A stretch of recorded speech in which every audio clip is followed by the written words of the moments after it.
आखिर क्या है ये साया कॉरपोरेशन? क्या इंडिया की क्रिकेट टीम या भी किसी और मुल्क की जो क्रिकेट टीम है, क्या उनके पास भी कोई इसी तरह की पीआर कंपनीज हैं, पीआर मैनेजमेंट कंपनीज, वो भी इस तरह की हायर करते हैं? ऐसा कुछ नहीं होता, नहीं करते। उनके भाई ट्रू फैंस होते हैं जो इस वाले से बात करते हैं। अब फॉर एग्जांपल देखा जाए तो भाई अभी पिछले दिनों जो है ना, एक दो दिन पहले खबरें आ रही थी कि फखर जमान के ट्विटर के अकाउंट से साया कॉरपोरेशन ने जो है वो बाबर आजम के लिए ट्वीट किया है और ये सारी चीजें। देखिए ये अव्वल तो मुझे लगता है कि ये सारी चीजें फेक है। ऐसा कुछ नहीं है कि आपके बिल्कुल कंसेंट लिए बगैर, आपकी इजाजत के बगैर ही एक कंपनी जो है वो उठ के आपके बिहाफ पे ट्वीट कर दे मुंह चुक के और आप जो है वो देखते रहे। तो भाई ऐसे नहीं होता।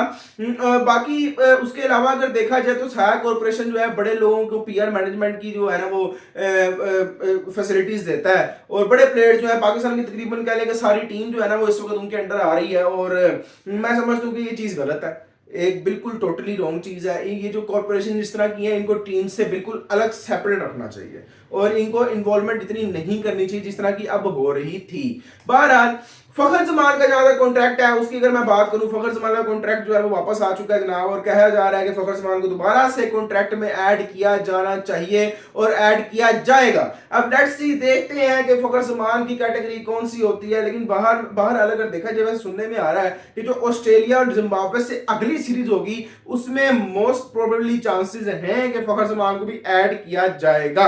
और जहां तक बात करें आईपीएल की, आईपीएल में भी भाई इस वक्त जो है ना बहुत ज्यादा भगदड़ मच रही है और टेंशन का सीजन शुरू हुआ हुआ है। कोई प्लेयर कोई टीम किसी प्लेयर को रिटेन कर रही है, कोई प्लेयर किसी को रिलीज कर रही है। जैसे फॉर एग्जांपल वही खबर आ रही थी कि जी पहले खबर आ रही थी कि केएल राहुल जो है वो लखनऊ को रिलीज नहीं कर रहे, लेकिन बाद में ये हुआ कि यहाँ जी रिलीज हो गए। फिर जिस तरीके से ऋषभ पंत है वो भी रिलीज कर दिए गए दिल्ली की तरफ से। यानी कि बड़ी ऐसी खबरें हैं जो कि अभी कंफर्म नहीं है, अभी आपको सिर्फ वही खबरें देंगे और वही कंफर्म देंगे जो कि वाकई ही कंफर्म है, यानी कि इसके बाद ये फुल स्टॉप है। और सबसे पहले अभी जो पहले तो कह रहे थे भाई कि जो केकेआर है वो एंड्रे रसल को भी जो है वो रिलीज करने वाली है, लेकिन ऐसा हुआ कुछ नहीं। ये सिर्फ जो है ना हवा में खबर थी और एंड्रे रसल को भी केकेआर ने रिलीज नहीं किया, उनको भी रिटेन कर लिया था।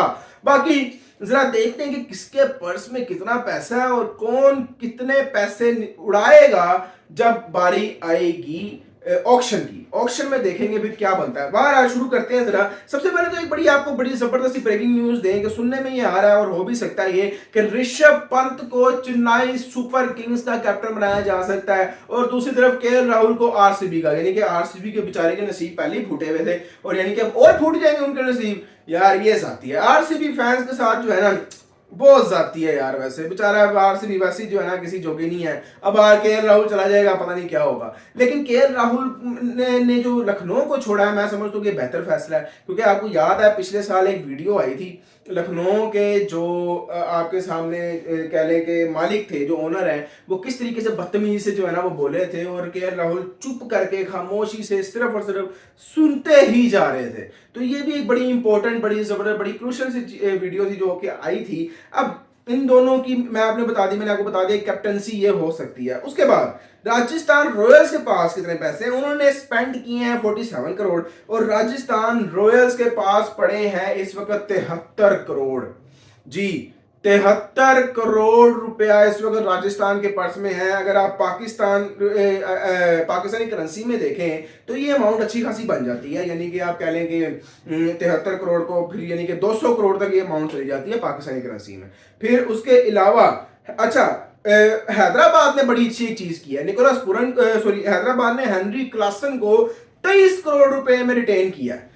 23 करोड़ रुपीस, यानी कि पाकिस्तानी कम से कम 70 से 75 करोड़ रुपया जो है ना वो हेनरी क्लासन को लेके उन्होंने रिटेन किया। ये भी एक बहुत इंपॉर्टेंट चीज है। बाकी जो लखनऊ सुपर जायंट्स हैं उन्होंने निकोलस पूरन को 21 करोड़ रुपए में रिटेन किया है।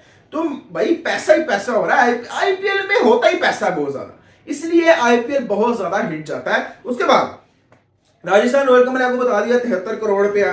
फिर लखनऊ सुपर जायंट्स पे आ जाए। एक तो मैंने आपको बताया जी Lucknow super giant Nicholas Pooran को भी उन्होंने रिटेन किया है, मयंक यादव को, रवि बिश्नोई, मोहसिन खान और आयुष बिदोनी। भाई देखें अब यहां पर कितने मयंक यादव 14 करोड़, एक इंडियन प्लेयर है भाई, 14 करोड़ उसको जा रहा है, तो ये बड़ी बात है। फिर Lucknow super giants 51 crore spending है और 69 करोड़ उनके पास इस वक्त पर्स में है। यानी कि ये जो टीम ऑक्शन में बहुत मजा आने वाला है, इनके पास पैसा पड़ा हुआ राज्य के, इन्होंने जब लगाना है तो ऑक्शन देखने में बहुत मजा आएगा। उसके बाद देख ले मुंबई इंडियंस के पास 45 करोड़ रुपया इस वक्त पर्स में है, 75 करोड़ रुपया उन्होंने जनाब लगा दिया है। हार्दिक पांड्या और रोहित शर्मा आपको फिर से साथ में नजर आएंगे।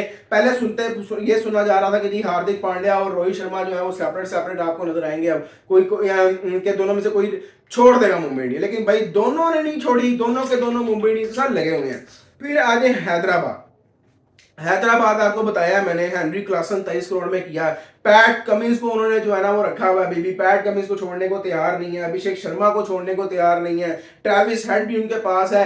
Hyderabad is one of the most dangerous team right now on the paper, on the paper. अगर लेकिन पता क्या अक्सर हैदराबाद जो है ना ये कुछ सही चलती नहीं है, लेकिन पिछला सीजन हैदराबाद का अच्छा गया था क्योंकि पैट कमिंस भी बड़े बेहतरीन किस्म के वो लेकर चले थे टीम को। तो हैदराबाद के पास 45 करोड़ रुपया पड़ा हुआ है, इंडियन रुपीस की बात हो रही है, और 75 करोड़ हैदराबाद स्पेंड कर चुका है। बाकी चेन्नई पे है, चेन्नई के पास इस वक्त 55 करोड़ पड़ा है। ऋतुराज गायकवाड़ है, रविंद्र जडेजा, शिवम दुबे और एम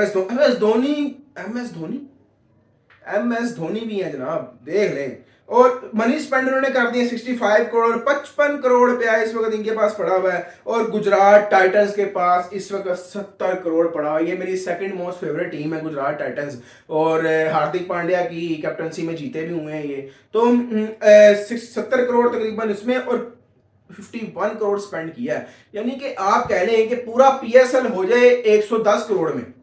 110 करोड़ जो इनके अपनी ऑक्शन रखते हैं, यानी कि 110 करोड़ भी पाकिस्तानी कर लेंगे, 350 करोड़ बनता है जाके, 350 350 करीब करीब। तो इतने में पीएसएल आधे से ज्यादा हो जाता है जितने में इनकी एक दो टीमें जो है ना वो बिक रही होती है। तो ये बहुत एक बड़ी चीज है। और ये यकीन करें इतना पैसा है इस आईपीएल में, इनके जो भाई राइट्स ही 50-50 हजार करोड़ के बिकते हैं। इंडियन करोड़ की बात, 1.5 लाख करोड़ के राइट्स अगर पाकिस्तानी राइट में बैक है तो अखीर है यार। क्या कमाल की बीसीसीआई ने इसको बिल्डअप किया अपने आईपीएल को। और पंजाब किंग्स की जहां तक बात करें वो रह गई। पंजाब किंग्स के पास 100 करोड़ से भी ज्यादा का पर्स अवेलेबल है इस वक्त, ये मैं आपको बता रहा हूं। और पंजाब किंग लगता है बिल्कुल अपनी टीम को जो है ना वो रीबिल्ड करने वाली है। और पंजाब टीम के पास 100 करोड़ से ज्यादा का इस वक्त पर्स में पड़ा हुआ है। लेट्स सी देखते हैं कि ऑक्शन में क्या होता है। ऑक्शन में बहुत ज्यादा मजा आने वाला है, और सुनने में ये आ रहा है कि इस दफा ऑक्शन भी होने वाली है सऊदी अरेबिया में। जी बिल्कुल, पहले कभी आपको पता है आईपीएल वाले जो है वो कभी दुबई में करा रहे होते हैं, कभी कहीं ऑक्शन कराते हैं, कभी कहीं, ताकि आईपीएल जो है वो और ज्यादा मशहूर हो लोगों में। तो अब जो है वो ऑक्शन होने वाली है, आपको ऑक्शन होती हुई सऊदी अरेबिया में नजर आएगी। रियाद में सुना है कि रियाद में हो रही है। एंड लेट्स सी देखते हैं फिर उस ऑक्शन में क्या होगा। इंशाल्लाह आपके साथ